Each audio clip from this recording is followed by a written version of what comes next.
Bisher bei Alan Wake. Die Polizei ist hinter mir her. Sheriff, Wake ist auf der Flucht. Ich bin hinter ihm her. Wenn Sie mir weismachen, dass dieser Schreiberling meine Deputies umgelegt hat? Ein Thriller, den ich geschrieben haben soll, wird wahr. Das Genre der Geschichte scheint sich zu ändern. Sie wird zu einer Horrorstory. Sie sagten, Alice wurde entführt. Das war eine Lüge. Wir haben seine Frau nicht. Wir wissen nicht mal, wo sie ist. Ihr angeblicher Entführer wurde vom Dunkel verschlungen, bevor es mich angriff.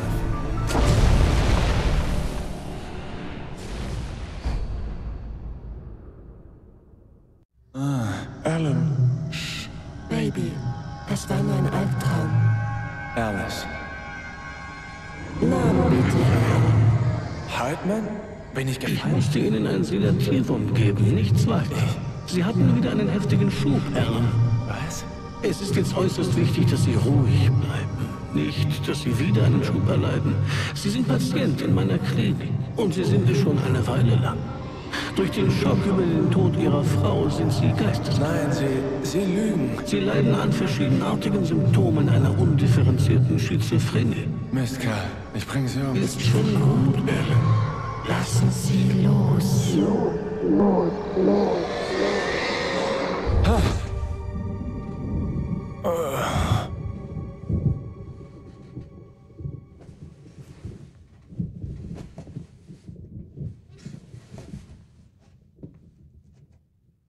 Ich fühlte mich benommen. Was mir Hartman auch reingepumpt hatte, es wirkte betäubend. Ich hatte das Gefühl, das hier würde jemand anders erleben. Jemand im Fernsehen. Ich konnte nicht denken, mich nicht konzentrieren. Okay, zurück bei Alan Wake. Und jetzt bin ich endlich im Irrenhaus. Hier gab es nur leere Blätter, keine Manuskriptseiten. Meter schreiben? Nee, gut. Ja, wer kommt denn da? Ja, der Hartman, der Guten Kupfuscher. Abend, Alan. Fühlen wir uns jetzt besser? Ruhiger? Tja, wie ich sehe, haben Sie Ihren Gorilla mitgebracht. Also klar, ich bin ruhig. Die Botschaft ist ziemlich eindeutig. Gut so. Sie begreifen. Sie sind sehr tapfer, Alan. Ich verstehe, dass Sie verwirrt sind. Ich würde mir noch mehr Sorgen machen, wenn Sie mich nicht im Verdacht hätten. Das nehme ich Ihnen nicht übel. Zu gütig.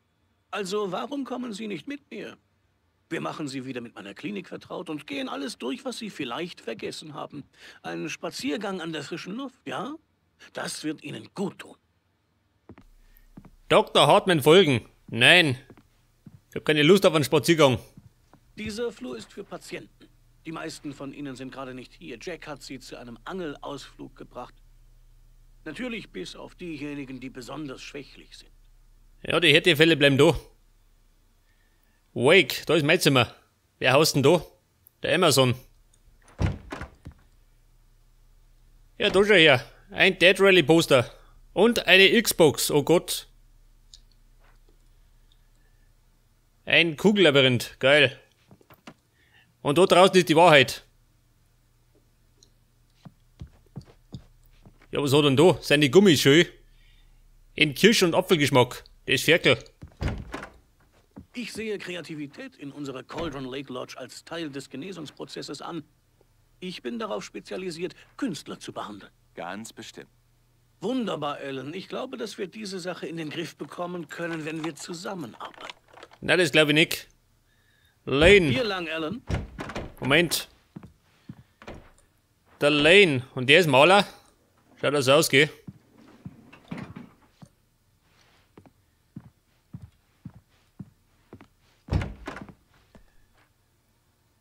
Ja, und der da? Sein Gorilla. Oh. Der Mann leidet unter Verfolgungswahn schon. Ja, gut. Dann gehen wir mal zum Herrn Doktor. Anderson. Ja, da ist zu. Also, Alan, aus meinen vorherigen Erlebnissen mit Ihnen weiß ich, dass ich nach einem Vorfall schnellstmöglich zum Kern der Sache kommen muss. Also sage ich es direkt. Alice ist tot. Nein. Sie sind in einem sehr kritischen Zustand, bis Sie es begreifen und akzeptieren. Alice ist ertrunken. Und Sie konnten sich dem nicht stellen. Sie leiden an Halluzinationen. paranoiden Wahnvorstellungen, sind von Licht und Dunkelheit besessen, von einem Gefühl, das um sie herum alles durchdreht, auch ihre Gedanken und Träume. Ihr Geist hat ein fantastisches Szenario ersonnen, in dem ihre geschriebenen Worte die Realität beeinflussen. Alice sei entführt worden und übernatürliche Mächte versuchen, sie aufzuhalten. Ja, ist ja gut, Mann. Jetzt haben wir keinen Blödsinn. Hartman, das ist sein Büro. Na, da ist zu.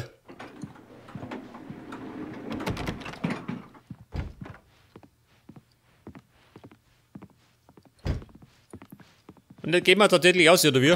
Ja. Herumspazieren. Mit meinem Psychiater. Hier entlang, Alan. Ich wollte keine weitere Dosis, also spielte ich mit. Er log ganz sicher. Aber da ich unter Medikamenteneinfluss stand, musste ich kämpfen, um ihm nicht zu glauben. Das ereignet sich alles nur in ihrem Kopf. Abgesehen von dem tragischen Unfall mit ihrer Frau ist niemand ums Leben gekommen. Ihre Wahnvorstellungen sind nur eine Manifestation ihres Unterbewusstseins, das versucht, sie vor der zu schmerzlichen Wahrheit zu beschützen. Nur wenn Mann, ich muss ein bisschen närrisch sein. Ich bin doch Schriftsteller. Ich weiß, Ihr Instinkt befiehlt Ihnen, sich gegen mich zu wehren. Aber denken Sie darüber nach. Ergibt es nicht viel mehr Sinn, dass Sie sich diese abstruse, übernatürliche Verschwörung nur ausgedacht haben? Sie sind Mann, jetzt hat er mal Sinn geben, wenn er die Schnauze halten hat. Alles kann logisch erklärt werden. Ja, was haben wir denn da? Eine Sonnenuhr. Wo steht denn da? Hinter dem Schatten, mit dem man sich begnügt, liegt ein beleuchtetes Wunder. Ja, wenn er meint.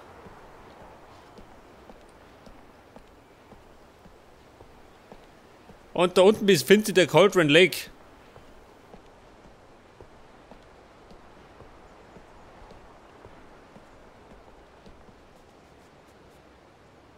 Ich kann mich an diesem Ausblick einfach nicht satt sehen. Sehr inspirierend, finden Sie nicht? Unter uns lag der Cauldron Lake. Ich konnte den Mirror Peak auf der anderen Seite ausmachen und ich glaubte zu erkennen, wo Divers Isle bei meiner Ankunft mit Alice gelegen hatte. Jetzt gab es dort nur Wellen. Oh. So wie es aussieht, sieht ein Sturm Ja, auf. erwidert sich darf. Ich kann mich nicht daran erinnern, etwas darüber im Wetterbericht gehört zu haben. Naja, Ja, die täuschen sich. egal. Manchmal. Hier entlang folgen Sie mir. Gute Neuigkeiten, Alan. Jetzt haben wir die Kontrolle. Jedes Mal, wenn Sie einen Rückfall erleiden, wird es schwieriger für Sie, aus den dunklen Tiefen Ihrer Einbildungskraft Ja, Kumpel, wieder du rückst da gleich ein paar auf die Goschen. was in Anbetracht Ihres Berufs nicht überrascht. Einbildungskraft ist schließlich Ihr Handwerk. Nach all den Albträumen, die Sie durchlitten haben, sollte Sie dies enorm erleichtern. Falls nicht, dann fragen Sie sich, wieso nicht? Weil ich lüge? Oder weil Sie nicht zugeben wollen, dass Sie nicht... Mensch, halt die Schnauze. Es ist ganz natürlich, kriegt er nicht dass Sie geknallt. mich für Ihren Feind halten. Dort und dort Das mal. gehört zur Ich ließ ihn Krankheit reden. dazu. Hartman Schließlich bin liebte ich offensichtlich den derjenige, Klang der Sie seiner aus Ihrer Stimme. selbst Seine Worte konstruierten halten in Welt meinem herausführen. Kopf wieder. Aber das kann Ich bohrte mir die nicht Fingernägel alleine. in die Sie Handflächen, müssen um mit. klar zu bleiben. Wenn Sie das akzeptieren, können wir Hand in Hand die Reise Ja, der Hartman, Heilung ein klassischer Narzisst. Kommen Sie mit. Gehen wir hinein. Ja, wieder. Das ist der Eingang zum Bürotrakt. Zutritt nur für Personal. Als Sie hier eingetroffen sind, waren Sie von meinen Trophäen beeindruckt. Ich liebe die Jagd. Die freie Wildbahn. Der Er liebt die Mensch, Jagd. Die Natur. Oh Gott, Dinge er ist ein des Teammörder. Wunderbaren. Wirklich wunderbar, ja.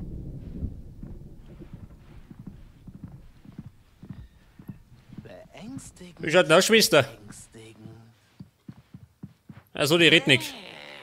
Die mag mit Geisteskranken nichts zum Tun haben. Emerson, Und nicht dafür einer. Ich bin ein schlimmer Albtraum. Du solltest Angst haben. Willst mir nachts nicht über den Weg laufen. Glaub mir. bitte, Emerson. Das ist Mr. Wade Emerson, schon verwirrt genug. der Typ mit der Xbox. Ja, du möchtest, dass ich Ja, das weggehe, kommt davon. damit du keine Angst mehr haben musst. Aber du kannst nicht frei über deine Träume entscheiden. Emerson, Okay, Entschuldigung. das ist Emerson. Ich darf sagen, dass wir bei ihm tatsächlich Fortschritte machen. Er arbeitet Ellenbogenschlag. Videospiel. Eine lächerliche Tätigkeit gewesen. Bei dem macht er Fortschritte. Eines kleinen kreativen Mein Gott, schön. weswegen Ein er für Kung-Fu-Meister. meine Therapiemethoden empfänglich ist. Ach was. Ja, deine Therapiemethoden, da die überdenken. Ja, was hat denn sie, ha? Leute. Kommen Sie, Ellen, hier lang. Ja, Moment. Oh Gott, der brennt die Sicherung durch. Was haben wir da draußen? Haben wir da noch so einen Spinner? Ja, das ist der Maler schon. Hallo, ich habe sie gemalt. Okay. Vor ein paar Tagen überkam mich einfach die Inspiration. Das bin ich. Dr. Hartman wollte, dass ich Landschaften male. Und das Ich habe hab aber gar nicht auch. ähnlich. Aber dann habe ich angefangen, die hier zu malen. Und zwar jede Menge. Die Bilder fliegen mir einfach zu. Dr. Hartman gefallen. Ja, also gut. Er hat sie Los, in seinem weiterfliegen. Büro. Ach ja? Er ist sehr stolz auf Bin mich. fort. Er sagt, dass ich Der Hartman. Ah, da hinten ist er. Ihnen ist vielleicht die Schreibmaschine in Ihrem Zimmer aufgefallen. Sie Ja, haben ihn leider. geschrieben, als Teil Ihrer Therapie. Sobald Sie sich dem gewachsen fühlen, sollten Sie fortfahren. Mein Rheuma bringt mich um. Ein Sturm. Ja, da schon her. Die zwei Rocker. Oh, was für ein Sturm. Ich hoffe, er tilgt diesen Ort vom Angesicht der Erde.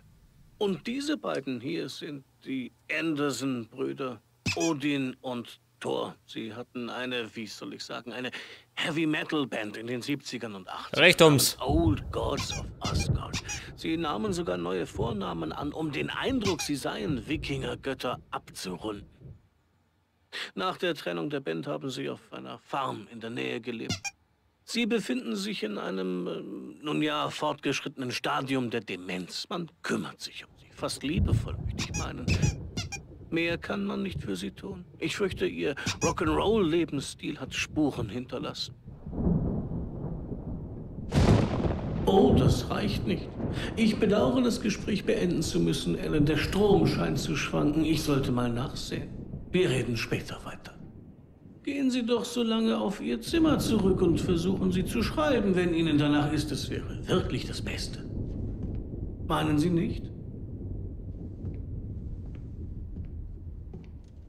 Ich würde ihn gerne schlagen mit einem Hammer. Oh, er würde nur zu gern unsere Geheimnisse rauskriegen, aber er hat keine Ahnung. Er ist nicht verrückt genug.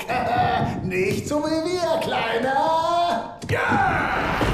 Verrückt sein ist hier Voraussetzung, Kleiner. Wer sonst könnte die Welt verstehen, so wie sie jetzt ist? Nur ein wirklich Verrückter kennt das Verrückte. Sowas Vernünftiges habe ich lange nicht gehört. Vernunft. Du bist in Ordnung, Tom. Hey, wir mögen ihn, was, Bruder? Er muss zur Farm gehen. Die Anderson Farm. Valhalla. Wir haben alles aufgeschrieben, falls wir es vergessen. Ein Crashkurs. Alles, was du wissen musst, um wieder klar zu denken. Du musst die Botschaft finden. Hier, Kleiner, hier ist was für dich. Hab dieses Zeug nicht vertragen. Aber ich hab's gerettet vor diesen Bastarden. Mein Zu Kopf ihrem wurde Zimmer klar. zurückkehren. Oder ich versank wieder in meiner Fantasie, wenn es nach Hartman ginge. Ich war überzeugt, dass er mich anlog, und zwar durchweg. Verrückt oder nicht, die Andersons waren vertrauenswürdiger. Tom, hast du Schnaps dabei? Was, hab ich Schnaps? Nein, nein. ich hab nix. Tut Auf mir der leid. Farm haben wir einen ganzen Vorrat von dem speziellen Trank. Nach eigener Formel. Regionale Zutat. Medizin. Mach deinen Kopf frei. Ja, ist ja gut. Für dich, als Ich hab würde nix. Mondlicht dein Hirn Creators Dilemma. erhellen. Ah, jetzt sehe ich's erst. Lederflicken an Ja, pass auf, zurück zum Zimmer. Nicht gerade Rock'n'Roll. Tom ist einfach Welcome to verloren. Cauldron Lake. Baba Yaga hat ihn sich auch gekrallt. Verdammte Hexe. Ja, wo geht denn zum Zimmer? Ja, treibt näher. Gibt es kein Erwachen. Du kannst einen Albtraum nicht verletzen, denn alle Träume sind nur Einbildung. Sie finden nur in deinem Kopf. Ja, der Emerson spinnt. Und wenn du aufwachst... Aber gerade ein bisschen, gell? Ruf mich, wenn Sie aufmüpfig werden. Mach ich, Birch. Hey, Hören Sie doch. Wake, tun Sie Dr. Hartman doch den Gefallen und versuchen es mal mit dem Schreiben. Die Maschine steht in Ihrem Zimmer. Sie Nein, ich kommen mag die nicht. Treppe dort zu Ihrem Zimmer. Mensch, die wollen mich alle zwingen zum Schreiben. Irgendetwas stimmt. Was haben wir da? Ich bin nicht mehr ich. Ich kann kaum denken. Ein Schatten ist in meinem Kopf. Ich kann nur schreiben, alles andere verschwimmt. Ich bin seit Tagen in dieser Hütte, aber draußen ist es immer dunkel. Meine Lektorin ist real. Ich habe sie wieder gesehen. Es ist nicht menschlich. Ein Dunkel mit dem Gesicht einer alten Frau. Schatten umklammerten sie. In ihrer Brust ist ein Loch, da wo das Herz sein sollte. Ich glaube, ich habe einen furchtbaren Fehler gemacht. Ich werde Alice so nicht retten. Es hat mich belogen, um die Geschichte zu bekommen. Und die Geschichte wird wahr werden. Die Geschichte wird wahr werden. Aber erst durch mal Action. Ja, da ist nix.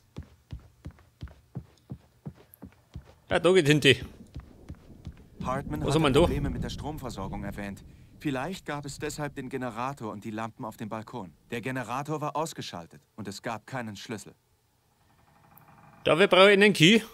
Ja, wenn er meint. Ja, pass auf. Schreiben. Einmal schreiben, bitte. Das weiße Leuchten der leeren Seite vor mir tut mir in den Augen weh. Meine Hände zittern unkontrollierbar.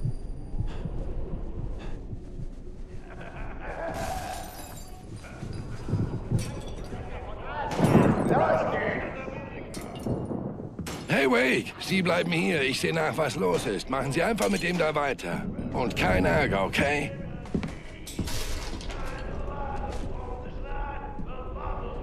Ich kannte den Grund für den ganzen Tumult nicht.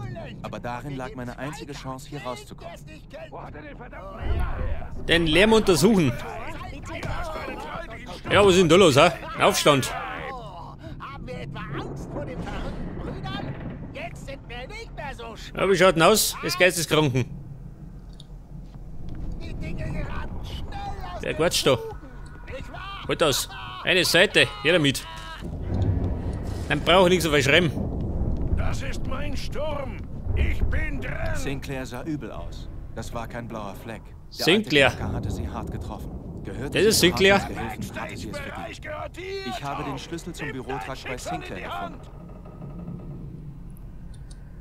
Ich musste Ja, die haben scheinbar die Krankenschwester zusammengeschlagen.